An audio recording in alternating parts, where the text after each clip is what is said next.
ఒక తెలుగుదేశం పార్టీ హయాంలో జరిగిందని గౌరవ సభ్యులు ముందర తెలుసుకోవాల్సిన అవసరం ఉంది అధ్యక్ష మీరు చూస్తే గౌరవ ముఖ్యమంత్రి గారు కానివ్వండి, నేను కూడా మంత్రిగా బాధ్యతలు స్వీకరించినప్పుడు డిఎస్సి పైన తొలి సంతకం పెడతాం జరిగింది అధ్యక్ష.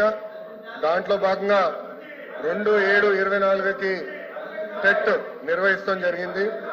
4,27,000 మంది అప్లై చేశారు. దాంట్లో 3,68,000 మంది అపియర్ అయ్యారు. 1,87,000 మంది క్వాలిఫై అయ్యారు అధ్యక్ష. మీరు చూస్తే 3/10/24 నుంచి 21/10/24 వరకు టెట్ కూడా పూర్తి చేస్తాం జరిగింది అధ్యక్ష. 1 మ్యాన్ కమిషన్ రిపోర్ట్ త్వరలో రాబోతుందని మేము భావిస్తున్నాం అధ్యక్ష.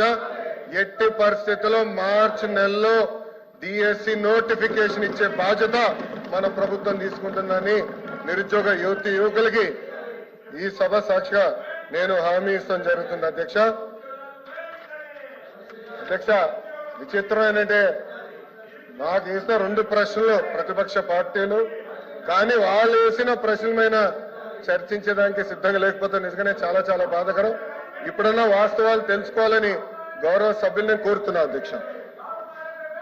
Question number 13-762 minister for energy.